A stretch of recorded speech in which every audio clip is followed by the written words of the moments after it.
नमस्कार, स्वागत है आप सभी का डीडी न्यूज के इस खास बुलेटिन एक्सप्रेस 100 में, जहां हम आपके लिए लेकर आते हैं राजनीति, मनोरंजन, देश, दुनिया, खेल और व्यापार जगत की सभी बड़ी खबरों को एक्सप्रेस यानी कि फटाफट अंदाज में। मैं हूं जया सिन्हा। तो आइए देखते हैं खबरें तेज रफ्तार से। कर्नाटक चुनाव के लिए बीजेपी आज अपना घोषणा पत्र जारी करेगी। इसके लिए बीजेपी अध्यक्ष जेपी नड्डा के साथ बोम्मई और येदियुरप्पा समेत कई नेता मौजूद रहेंगे। वरिष्ठ बीजेपी नेता और केंद्रीय मंत्री अमित शाह कर्नाटक के तुमकुरू में आज चुनाव के लिए प्रचार करेंगे। इसके तहत उनका 2 जगह पर रोड शो होगा। प्रधानमंत्री नरेंद्र मोदी ने कर्नाटक के 2 दिन के दौरे में 6 जनसभा और रैलियां की। बेंगलुरु और मैसूरू में मेगा रोड शो किए। बेलूर में 1 जनसभा में कांग्रेस और जेडीएस को निशाने पर लिया। कांग्रेस महासचिव प्रियंका गांधी ने तमाम रैलियों और रोड शो में कह रही हैं कि कर्नाटक में सरकार बनी तो गृहलक्ष्मी योजना के तहत महिलाओं को 2,000 रुपए प्रति माह, 200 यूनिट फ्री बिजली, मुफ्त बस यात्रा जैसी सुविधाएं दी जाएंगी। शिवमोगा में कांग्रेस अध्यक्ष मल्लिकार्जुन खड़गे और चामराजनगर में पार्टी नेता राहुल गांधी ने मतदाताओं को अपने पक्ष में करने के लिए प्रचार किया। पंजाब के मुख्यमंत्री भगवंत सिंह मान ने चित्रदुर्ग में किया प्रचार और विश्वास जताया कि उनकी पार्टी चुनाव में अच्छा प्रदर्शन करेगी। उन्होंने बेंगलुरु में रोड शो भी किया। पूर्व प्रधानमंत्री और जेडीएस के नेता एच.डी. देवेगौड़ा और उनके बेटे कुमारस्वामी लगातार अपनी पार्टी के उम्मीदवारों के लिए प्रचार में जुटे हैं।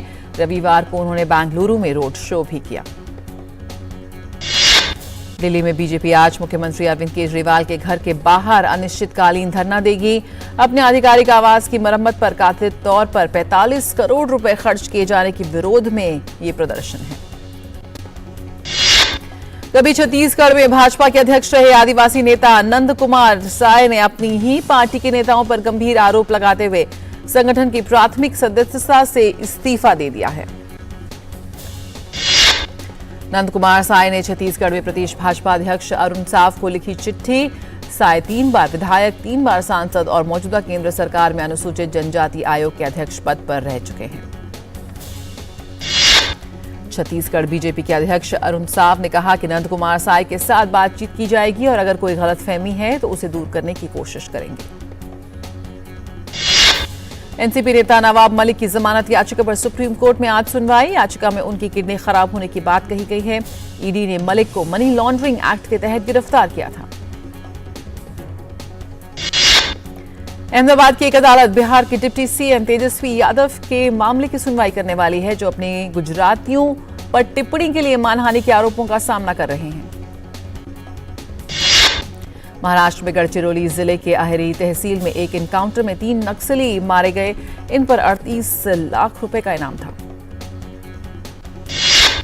गढ़चिरौली मुठभेड़ में मारे गए नक्सलियों में एक पर मिली दलम का कमांडर बिटलू, अहेरी दलम का सदस्य श्रीकांत भी शामिल है।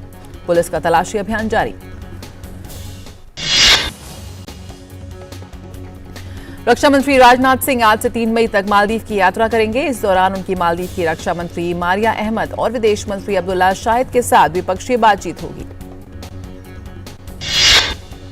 रक्षा मंत्री मालदीव यात्रा में दोनों देशों के बीच रक्षा संबंधों से संबंधित सभी क्षेत्रों की समीक्षा करेंगे। रक्षा मंत्री मालदीव के राष्ट्रपति इब्राहिम मोहम्मद सोलेह से भी मुलाकात करेंगे। मालदीव के राष्ट्रीय रक्षा बलों को रक्षा मंत्री एक फास्ट पेट्रोल वेसल जहाज और एक लैंडिंग क्राफ्ट उपहार में देंगे। मित्र देशों और क्षेत्र के साझेदारों की क्षमता निर्माण के लिए भारत की प्रतिबद्धता के अनुरूप ये उपहार होगा। मालदीव में जारी परियोजना स्थलों का भी दौरा करेंगे। राजनाथ सिंह और प्रवासी भारतीयों से बातचीत करेंगे। रक्षा मंत्री की यात्रा दोनों देशों के बीच मैत्रीपूर्ण संबंधों को और मजबूत करेगा। आज अंतर्राष्ट्रीय मजदूर दिवस है। इस दिन को मनाने का मुख्य उद्देश्य मजदूरों और श्रमिकों की उपलब्धियों का सम्मान करना और उनके द्वारा किए गए योगदान को याद करना है। आज मजदूर दिवस के उपलक्ष्य में पंजाब सरकार की घोषणा के मुताबिक सार्वजनिक अवकाश है। राज्य के सभी सरकारी दफ्तर, बोर्ड, कॉरपोरेशन और शिक्षण संस्थान में छुट्टी है। आंध्र प्रदेश पुलिस की सीआईडी ने तेलुगु देशम पार्टी के पूर्व विधायक आदि रेड्डी अप्पा राव और उनके बेटे आदि रेड्डी श्रीनिवास राव के साथ एक चिटफंड कंपनी में गड़बड़ी के मामले में गिरफ्तार किया। हिमाचल प्रदेश सरकार लोगों को जल संरक्षण के बारे में जागरूक करने के लिए आज से जल संरक्षण जागरूकता अभियान चला रही है। यह अभियान 15 मई तक पूरे राज्य में चलाया जाएगा।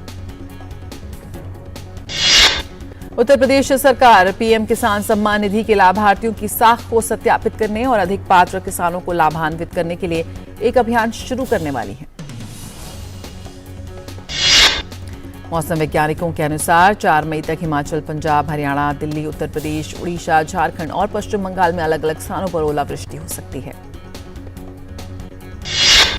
अगले 4 दिन तक जम्मू, हिमाचल प्रदेश, छत्तीसगढ़, कर्नाटक, केरल, तमिलनाडु, आंध्र प्रदेश, असम और मेघालय में कुछ स्थानों पर भारी बारिश की संभावना। शिमला में भी आने वाले कुछ दिनों तक बर्फबारी का दौर जारी रहेगा। उत्तराखंड के ज्यादातर इलाकों में बारिश के साथ बर्फबारी हो सकती है। अप्रैल के महीने में इस साल गर्मी का एहसास कई राज्यों में कम हुआ है। मौसम विभाग के माने तो इस साल देश में किसी भी इलाके में 10 मई तक लू नहीं चलेगी। राजधानी दिल्ली में इस साल अप्रैल का महीना एयर क्वालिटी के मामले में अच्छा साबित हुआ। प्रदूषण नियंत्रण बोर्ड के अनुसार अप्रैल का महीना इस बार ठंडा ही नहीं बल्कि प्रदूषण रहित भी रहा। 2016 से 2023 यानी 8 वर्षों के दौरान दूसरी बार ऐसा हुआ जब पूरे माह में एक भी दिन दिल्ली में हवा की गुणवत्ता खराब नहीं हुई। इस बार राजधानी दिल्ली में अप्रैल के 30 में से 17 दिन एयर क्वालिटी इंडेक्स संतोषजनक और 13 दिन मध्यम श्रेणी में दर्ज किए गए। 2020 का अप्रैल सबसे बेहतर रहा था। पर्यावरण विशेषज्ञों के अनुसार वायु प्रदूषण से मिली राहत की मुख्य वजह मौसम की मेहरबानी रही। तेज हवा और हल्की बारिश के कारण प्रदूषण के कण वातावरण में जमने की बजाय छटते चले गए। पटना में आज से सभी सरकारी और निजी स्कूलों के समय में बदलाव किया गया है। मौसम की स्थिति को देखते हुए सुबह 10:30 बजे तक क्लास चलाने के निर्देश दिए गए थे, जो अब 11:30 बजे तक चलेगी। दिल्ली में बीती रात करीब आश्रम चौक से निजामुद्दीन दरगाह की ओर से आ रही कार के बोनट पर एक व्यक्ति को करीब 2 से 3 किलोमीटर तक घसीटा गया। आरोपी को गिरफ्तार कर लिया गया है। महाराष्ट्र में ठाणे के भिवंडी में शनिवार को इमारत गिरने की घटना में मरने वालों की संख्या बढ़कर 7 हो गई है। एनडीआरएफ का बचाव कार्य अब भी जारी है। महाराष्ट्र में पुणे सतारा रोड पर 3 अलग अलग दुकानों में आग लगने की घटना में 2 लोगों के घायल होने की खबर है। घटना लगभग रात 2:30 बजे की है। आग पर काबू पा लिया गया है। दमन के हथियावल इलाके में एक वाहन निर्माण कंपनी में आग लग गई। आग पर काबू पाने के लिए दमकल की करीब 15 गाड़ियां मौके पर पहुंची। किसी के हताहत होने की सूचना नहीं। जम्मू कश्मीर के सांबा में एम्स की निर्माणाधीन इमारत में शॉर्ट सर्किट की वजह से आग लग गई। किसी के हताहत होने की सूचना नहीं। आज महाराष्ट्र का स्थापना दिवस है। इस मौके पर राज्यपाल रमेश बैस ने राष्ट्रीय ध्वज फहराया। 1 मई 1960 को यह राज्य बॉम्बे प्रदेश से अलग होकर अस्तित्व में आया था।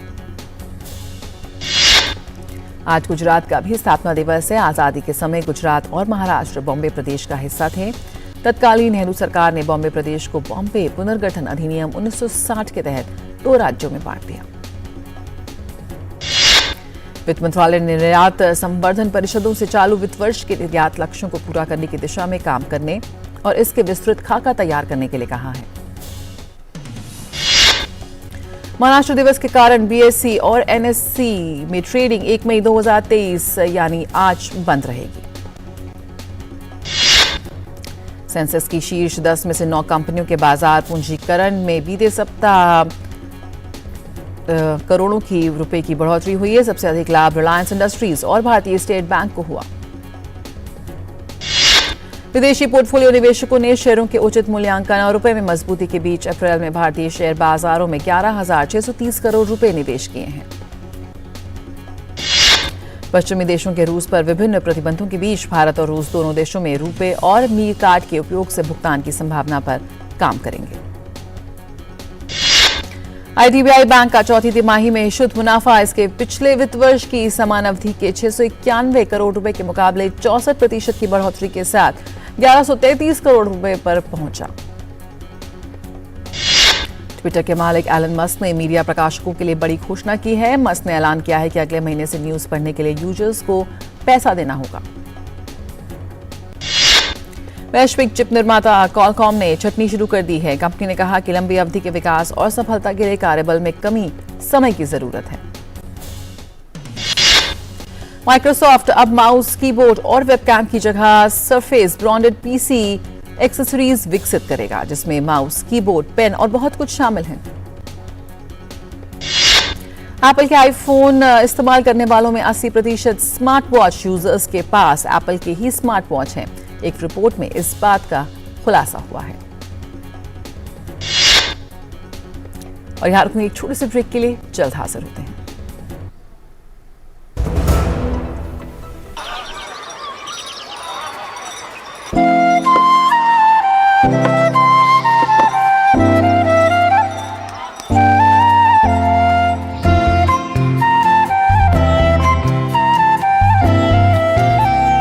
तीन साल से ये दोस्त रोज इसी जगह पे मिलते हैं। कभी कभी बात भी कर लेते हैं। रिश्ते कई तरह के होते हैं और हम हर एक की अहमियत समझते हैं। बैंक ऑफ इंडिया, रिश्तों की जमा पूंजी।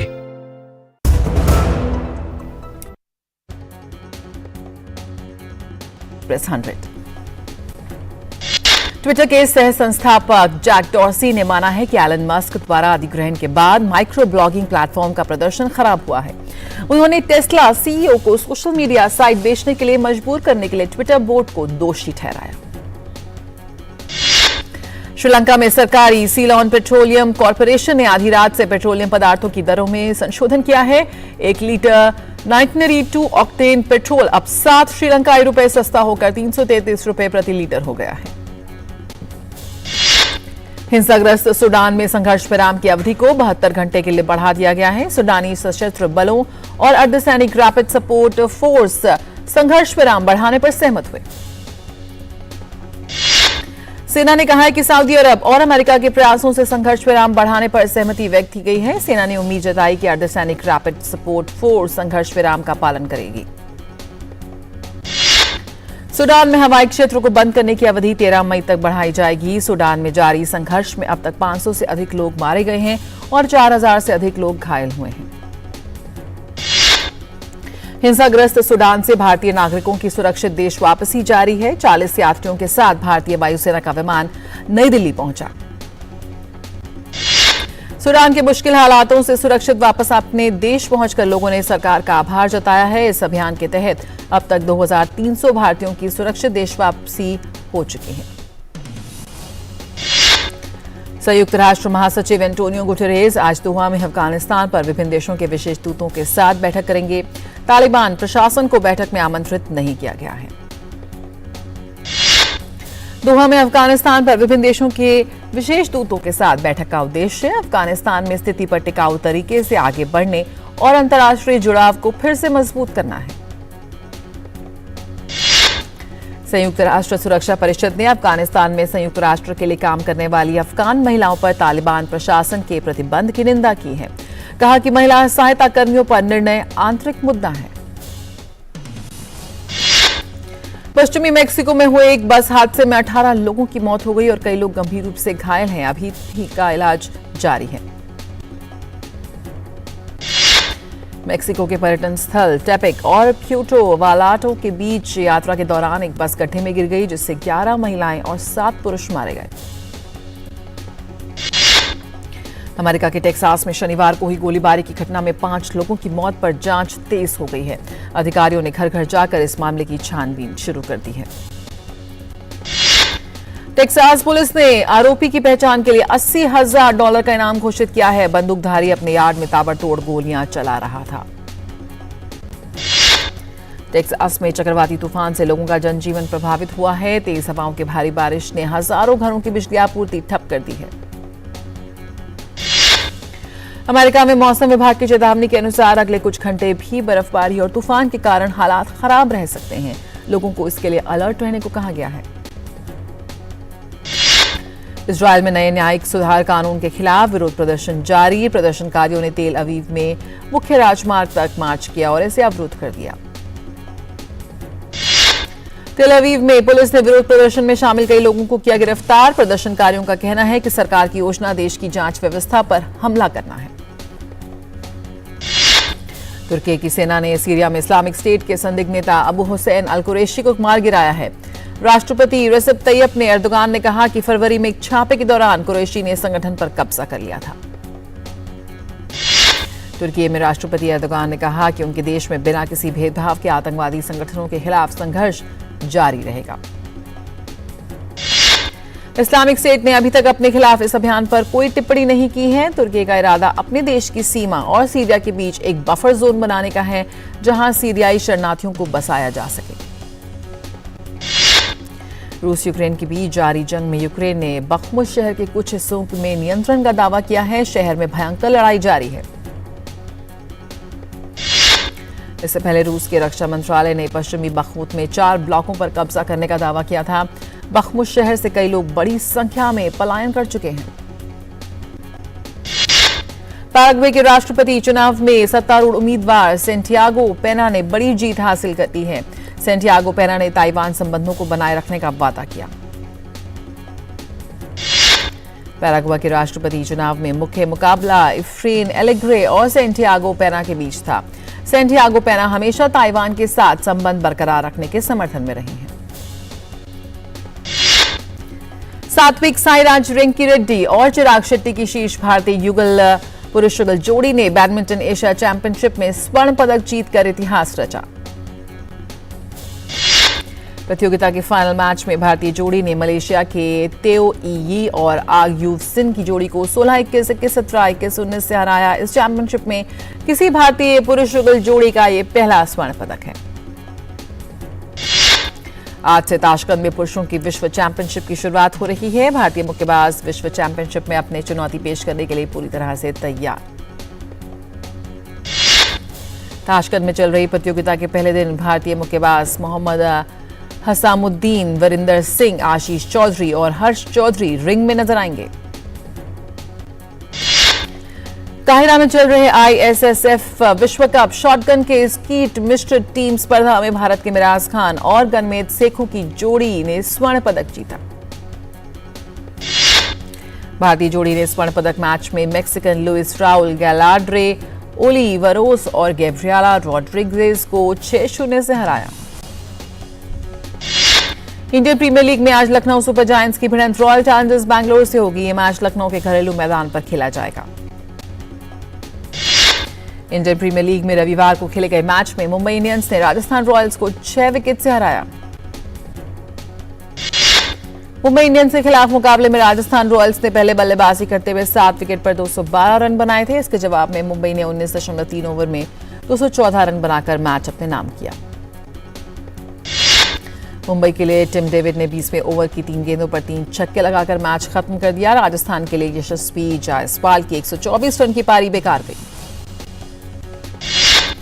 IPL में चेन्नई सुपर किंग्स को लगातार दूसरी हार का सामना करना पड़ा है। पंजाब किंग्स ने चेन्नई को उसके घर में 4 विकेट से हराया।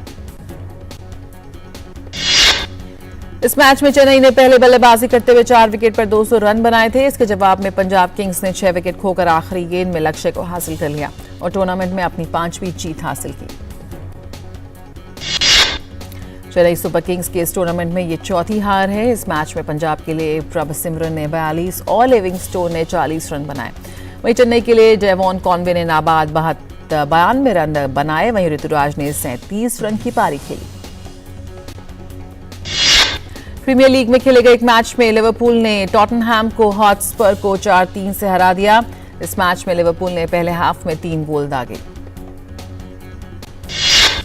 प्रीमियर लीग में एक अन्य रोमांचक मैच में मैनचेस्टर सिटी ने फुलहैम को 2-1 से हरा दिया। मैन सिटी के लिए पहला गोल पेनल्टी में हालांड ने और दूसरा गोल अल्वारेज ने दागा। और तमिल फिल्म डायरेक्टर मणिरत्नम की फिल्म पुनियन सेल्वन 2 इस वक्त चर्चा में है। 2 दिनों में फिल्म बॉक्स ऑफिस पर अच्छा प्रदर्शन कर रही है। अब तक फिल्म ने 50 करोड़ रुपए की कमाई की है। दूसरी तरफ सलमान खान की किसी का भाई किसी की जान ने पहले दिन करीब 15 करोड़ से ऊपर का कारोबार किया। फिल्म ने वीकेंड में 26 करोड़ रुपए बटोरे। 9वें दिन फिल्म की कमाई में गिरावट देखने को मिल रही है। कियारा आडवाणी और कार्तिक आर्यन ने सत्यप्रेम की कथा की शूटिंग पूरी कर ली है। फिल्म की पूरी टीम ने केक काटकर जश्न मनाया और खुशी जताई कि फिल्म की शूटिंग पूरी हुई। अपनी आगामी फिल्म द केरला स्टोरी की रिलीज की तैयारी कर रही अभिनेत्री अदा शर्मा ने कहा, ये फिल्म जीवन और मृत्यु के बारे में है। उन्होंने ये भी बताया कि ये कोई प्रोपेगेंडा फिल्म नहीं है। सलमान खान को कई धमकियां दी जा चुकी हैं। इस बीच सलमान खान ने कहा कि असुरक्षित होने से सुरक्षित रहना बेहतर है। वो सुरक्षित हैं, लेकिन सड़क पर साइकिल नहीं चला सकते या अकेले नहीं जा सकते। सलमान ने अपनी अगली फिल्म के लिए प्रोड्यूसर करण जौहर के साथ हाथ मिलाया। सलमान खान ने खुद इस बात की पुष्टि की है कि करण जौहर ने उन्हें एक फिल्म के लिए अप्रोच किया है। केबीसी के 15वें सीजन के लिए रजिस्ट्रेशन शुरू हो चुका है। अमिताभ बच्चन ने इसकी घोषणा की। दुनिया के सबसे बड़े फैशन इवेंट्स में से एक मेट गाला का आयोजन न्यूयॉर्क के मेट्रोपॉलिटन म्यूजियम ऑफ आर्ट में होने जा रहा है। इवेंट में पहले प्रियंका चोपड़ा, दीपिका पादुकोण शामिल हो चुकी हैं। सतीश कौशिक की मिर्ग रिलीज के लिए तैयार है। तरुण शर्मा निर्देशित मिर्ग सतीश कौशिक की आखिरी फीचर फिल्मों में से एक है, जिसमें राज बब्बर, अनूप सोनी और शिवताप सिंह अहम भूमिका में हैं। विद्युत जामवाल की फिल्म आईबी 71 का नया प्रोमो रिलीज किया गया है। फिल्म 12 मई को रिलीज होगी। आईबी 71 से अभिनेता विद्युत जामवाल फिल्म निर्माण में नई पारी की शुरुआत कर रहे हैं। और एक्सप्रेस न्यूज में फिलहाल इतना ही। हमें दीजिए इजाजत। नमस्कार।